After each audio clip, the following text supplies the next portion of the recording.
आज किशोरी जी अपनी सखीन के साथ भ्रमण करवे के काजे गई हैं। अब थोड़ी बड़ी है गई हैं, तो कीर्ति मैया अनुमति दे दें, लाली ने बाहर चलो जाए करे, कोई ऐसी दिक्कत ना। सब सखीन से कहें ध्यान रखियो, भोरी है, या कि सब आभूषण और सब सामग्री को गिन के ले जाइयो। किशोरी जी आज यमुना तट देखने की जिद करती हैं और सब सखीन के साथ यमुना तट गई हैं। यमुना जी की अविरल धारा देख करके किशोरी जी तो वहीं बैठ गईं और सब सखीन से बोली, आज यहीं कछु पामेंगी, यहीं कछु भोजन करेंगी, जाओ वन में से कछु फल ले आओ, वन में से कछु पुष्प ले आओ, एक दूसरे को श्रृंगार करेंगी और यहीं फल को सेवन करेंगी।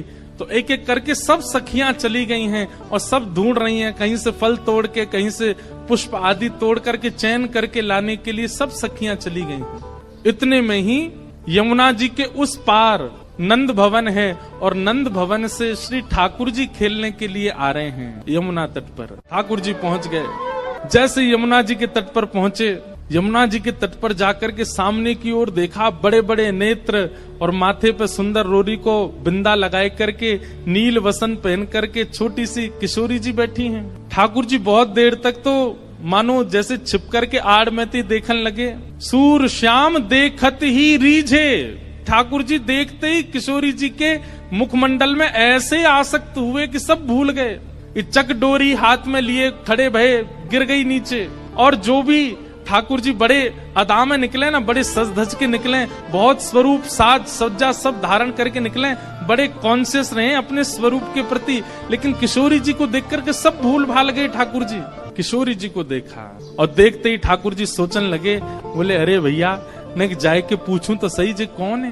और जी कहाँ ते आई है, कहाँ इनको गांव है, कहाँ इनको नाम है, कैसे आई है, पूछूं तो। वहां सामने छोटी सी किशोरी जी बैठी है, यहाँ ठाकुर जी पीत वस्त्र पहन करके आए। किशोरी जी अपलक नेत्रों से यमुना जी को देख रही हैं। ठाकुर जी आए, थोड़ी आगे आकर के ऐसी अदा करने लगे कि किशोरी जी की नेक दृष्टि पड़े।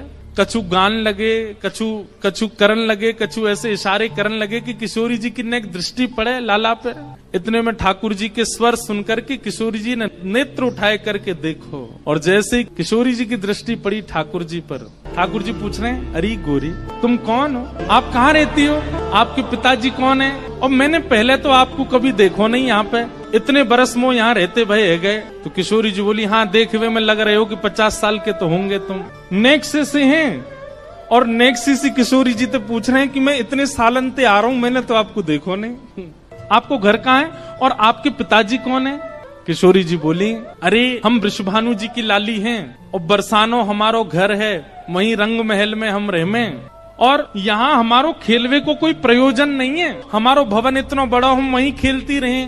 अरे जब ते जन्म भयो तब ते आज तक हमने तो अपनो पूरा भवन देखो ही नहीं, इतना बड़ा भवन है हमारे पिताजी को, हमें कहाँ जरूरत पड़ी यहाँ आके खेलवे की।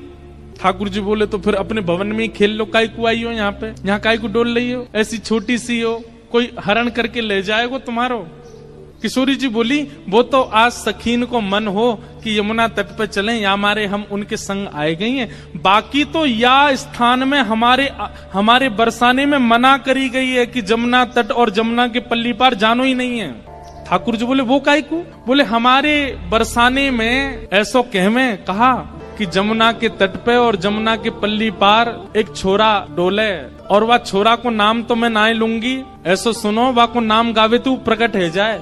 ठाकुर जी बोले, अच्छा कोई और पता, हाँ नंद जी को लाला है, वो नंद जी को छोरा, बाकी पिताजी को नाम नंद है। वाके काजे हमारे पूरे बरसाने में ऐसो हल्ला है कि वो चोरी करे, माखन की दही की चोरी करे। अब भैया पहले तो चोरी छोटी छोटी वस्तुन की होवे, धीरे धीरे फिर चोर निपुण है जाए तो बड़ी बड़ी वस्तुन ने चोरी करे।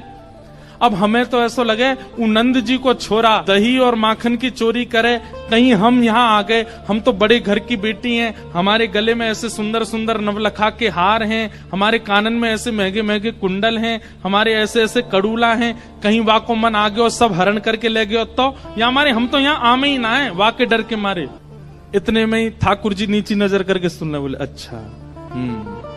किशोरी जी बोली, अच्छा तुमने देखो वो नंद जी को छोरा, तुम जानो भाई। ठाकुर जी बोले, वैसे बहुत बदनाम है बेचारो, ऐसो है ना है वो, मैं तो भाई बहुत अच्छे से जानू, वो ऐसो है ना है, बहुत सीध हो भोर हो, बेचारो वाह यूं लगे कि घर में दही खाऊंगो, घर में मक्खन खाऊंगो, मेरी मैया बूढ़ी है गई है, वाकू दही बिलोनो पड़ेगो, बूढ़ी बाड़ी मैया की सेवा करनी चाहिए, वासो काम नहीं करानो चाहिए, या हमारे दूसरे के घर जाके दही खायावे। और इन गोपीन ने वहां पे झूठ और चोरी को आरोप लगाई दियो। मैं तुम्हें सांची बता रहा हूं। किशोरी जी बोली, जा तरीका से आप पक्ष ले रहे हो और जा तरीका से तुम्हारे नैन मटक रहे हैं, बातें तो यूं लग रही है कहीं तुम ही तो नहीं हो नंद के लाला। ठाकुर जी की मुस्कान देख करके किशोरी जी उठ के खड़ी है, अरे तुम ही हो नंद के लाला, मैं अभी भाग रही हूँ, रुको। अरे अरे ललिता, अरे विशाखा, कहाँ को चली गई? अरे देख वही चोर आए गए हो, जाके हम सब चर्चा कर रहे। ठाकुर जी दौड़ करके गए, सामने जाके बैठ गए हाथ जोड़ करके, और कहा कह रहे हैं, तुम्हारो कछु चुरायो हमने? किशोरी जी बोली, अभी तक तो नहीं चुरायो, आगे की पता नहीं है। ठाकुर जी बोले, ये सब बात बना में, और तुमको देखो बातन में आए के विश्वास नहीं करना चाहिए, नेक मुझे समय दो। और समय कैसे दो? नेक देर मेरे संग खेलवे चलो, मैं तुम्हें खिला के लाऊंगा, और तुम मेरे संग खेल के आई हो, और शाम तक देखियो, अगर तुम्हारो कछु चोरी है जाए तो भैया तुम बड़े बाप की छोरी हो, तुम्हारे घर में कोई कमी तो होएगी ना। अगर मैं एक आध नग चुरा भी लूंगा तो तुम्हारे यहाँ तो बहुत सारो है, और यदि चोरी नहीं करूं तो फिर मुंह को अपनो सखा बनाए लियो, फिर हम दोनों रोज खेला करेंगे। अपनी चिकनी चुपड़ी बातों से किशोरी जी को अपनी ओर खींच लिया ठाकुर जी ने, और फिर इमोशनल ब्लैकमेल कर रहे हैं। कहा, अब ठीक है, कोई बात ना है, आपके मन में पहले से ही मेरे प्रति चोर भावना है, अब वाकु तो मैं दूर ना कर सकूं, ठीक है, आप तो जाओ, आपकी तो बहुत सारी सखी हैं, ललिता विशाखा सबन को नाम आप ले रही हैं, उनके पास आप चली जाओ, मैं तो अकेला हूं, देखो मेरे तो कोई ग्वाल बाल भी नहीं है। और भाई बात ऐसी है कि ग्वाल बाल सबरे आए हैं, पर ठाकुर जी सबन को सौगंध दे दे कि उनकी मैयान की बोले पीछे खड़े रही हो, मिलवे जा रहा हूं मैं, आई हूं मत वहां पे, सबरे ग्वाला खड़े छुप के, वो लाला को काम बन जाए बस, मैं तो अकेला हूं, और मेरी तो चकडोरी भी गिर गई है जमुना जी में, अकेलो ही बैठ के चलो जाऊंगा अपनी मैया के पास। किशोरी जी इतनी भोली बेचारी, ठाकुर जी पर दया आ गई उनको, अरे ना तुम अकेले ना हो, तुम अकेले बताओ कहाँ चले खेलवे। ठाकुर जी बोले, पास में एक आम को बगीचा है, और वह बगीचा में बड़े सुंदर सुंदर आम लगे। ठाकुर जी ने मन में विचार करी, अब किशोरी जी मिली हैं तो ने अपने जैसो गुण तो दे दूं इनको, और वहां में बड़े सुंदर सुंदर आम लगे, और वो आम को बगीचा हमारे नंदराय बाबा को ही है, आप वहां चलो, बढ़िया पके पके आम तोड़ तोड़ के प्रेम से पामेंगे।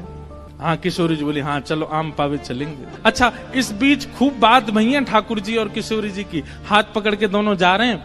किशोरी जी बोली, अच्छा अपनो नाम तो बताए दो। ठाकुर जी बोले, मेरो नाम है कान कुंवर। किशोरी जी बोली, नाम तो बड़ो अच्छो है, लेकिन इतनो बड़ो है मुझे याद ना है रो। किशोरी जी भी कितनी बोली है, बोले मुझे याद ना है रो। ठाकुर जी बोले, अरे या में कौन सी बड़ी बात, देखो या को स्पर्श करो, जे कहा है, बोले कान, बोले बस या कान को स्पर्श कर दी तुम्हें कान याद आ जाएगा, फिर कुंवर, कान कुंवर, कान ते ही मेरो नाम याद आ जाएगा। किशोरी जी बोली, हाँ तुम्हारो नाम याद आ गयो। अच्छा तुम रहो कहाँ को?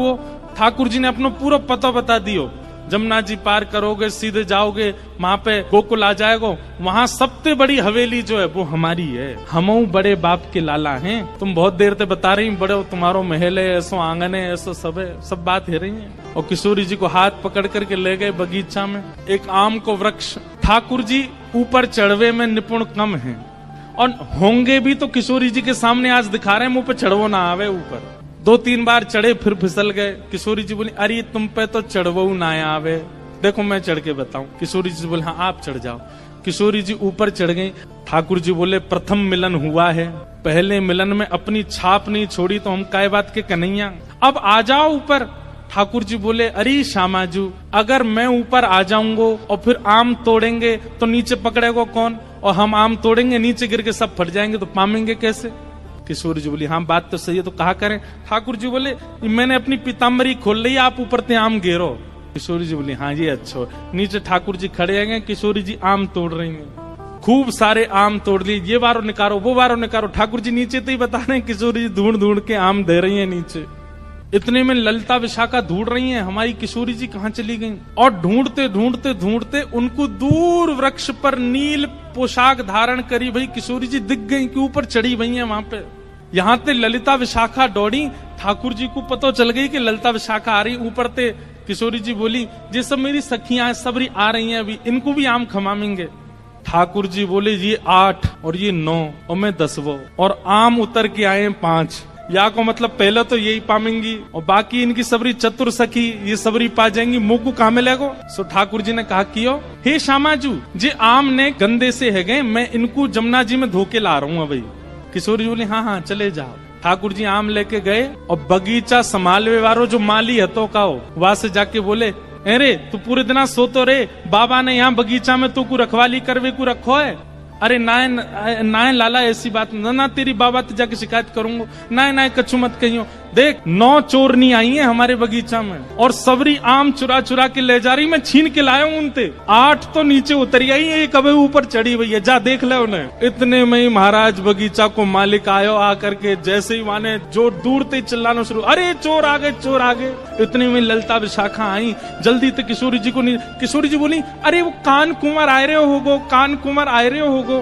ललता जी बोली भागो यहाँ से, जान बचाओ। जैसे तैसे किशोरी जी को लेकर के भागी वहां थे। ठाकुर जी प्रेम से अब आनंद में आगे बोले, हाँ अब नेक बढ़िया है ना, छाप छूट गई नेक। ये प्रथम लीला है, प्रथम मिलन है किशोरी जी और ठाकुर जी का। लेकिन ठाकुर जी ने लीला तो कर दी, लेकिन यहाँ स्थिति ये हो गई कि ठाकुर जी वापस गए और ठाकुर जी के मन में किशोरी जी की रूप माधुरी ऐसी बस गई है।